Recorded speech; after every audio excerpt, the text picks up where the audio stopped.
नमस्कार, Rajesh sir classes में आपका स्वागत है। इस वीडियो में प्रकाश का अपवर्तन क्या होता है इस पर चर्चा होगी। प्रकाश के अपवर्तन के नियम को भी बताया जाएगा और स्नेल का नियम क्या होता है इस पर भी चर्चा होगी। यह जो टॉपिक तीनों है वह कक्षा 10 और कक्षा 12 दोनों के लिए महत्वपूर्ण है। इस टॉपिक से 1, 2 नंबर 3 नंबर के प्रश्न हर साल बोर्ड एग्जाम में आते हैं। तो देखिए, सबसे पहले प्रकाश का अपवर्तन क्या होता है। Refraction of light.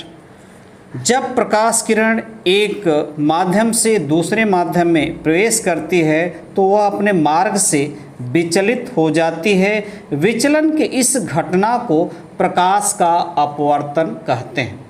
अब इसको समझिए, जब प्रकाश किरण एक माध्यम से दूसरे माध्यम में प्रवेश करती है जाती है तो अपने मार्ग से विचलित हो जाती है, यानी अपने मार्ग को परिवर्तित कर देती है। विचलन की इस घटना को ही प्रकाश का अपवर्तन कहते हैं। चित्र के माध्यम से प्रकाश के अपवर्तन को हम समझाते हैं। यहाँ पर 2 चित्र बने हैं। यहाँ है विरल माध्यम, सघन माध्यम। यहाँ पर है सघन माध्यम और विरल माध्यम। मान लीजिए ये विरल माध्यम वायु है और ये सघन माध्यम कांच है, और यहाँ पर जो सघन माध्यम है वो कांच है और ये क्या है, वायु है। अब यहाँ प्रकाश किरण एक माध्यम से यानी विरल माध्यम से सघन माध्यम में प्रवेश कर रही है। इसको हम आपतित किरण कहते हैं, और जब अपने मार्ग से वो विचलित होती दूसरे माध्यम में आती है तो उसे हम अपवर्तित किरण कहते हैं। तो हम देख रहे हैं, जब ये विरल माध्यम से सघन माध्यम में आ रही है तो यह अभिलंब खींचा गया है।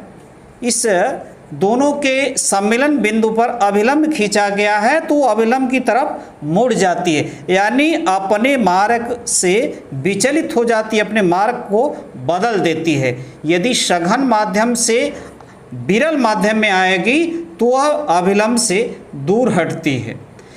अर्थात जब एक माध्यम से दूसरे माध्यम में प्रकाश किरण प्रवेश करती है तो अपने मार्ग से विचलित हो जाती है।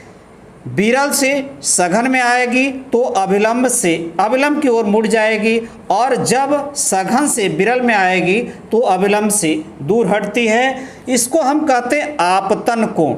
इसको क्या कहते हैं, आपतन कोण। आई से प्रदर्शित करते हैं, और इसे हम कहते हैं अपवर्तन कोण, जिसे आर से प्रदर्शित करते हैं। अब देखिए अपवर्तन के नियम क्या हैं। एक बात और, जब प्रकाश किरण विरल माध्यम से सघन माध्यम में आती है तो जो उसका आपतन कोण होता है आई, वह सदैव बड़ा होता है अपवर्तन कोण आर से। इसी प्रकार जब प्रकाश किरण सघन माध्यम से विरल माध्यम में अर्थात कांच से वायु में प्रवेश करेगी तो उसका जो आपतन कोण होगा वह लेस होगा, छोटा होगा अपवर्तन कोण आर से। अब देखिए प्रकाश के अपवर्तन के नियम। तो पहला नियम देखिए, आपतित किरण, अपवर्तित किरण तथा आपतन बिंदु पर खींचा गया अभिलंब तीनों एक ही तल में होते हैं। ध्यान दीजिए, आपतित किरण, अपवर्तित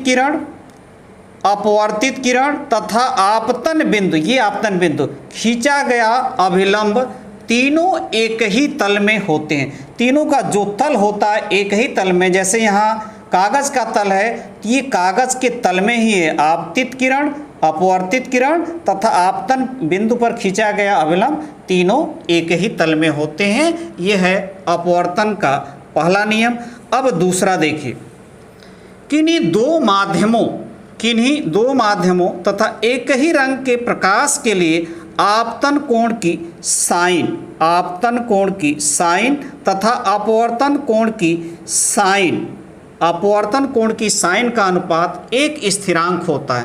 किन्हीं 2 माध्यमों के लिए, एक ही रंग के प्रकाश के लिए, क्योंकि प्रकाश विभिन्न रंगों का मिश्रण होता है, 7 रंगों का मिश्रण होता है, तो एक ही रंग के प्रकाश के लिए आपतन कोण की साइन तथा अपवर्तन कोण की साइन का अनुपात स्थिरांक होता है, अर्थात साइन आई बटे साइन आर बराबर स्थिरांक, कांस्टेंट स्थिरांक,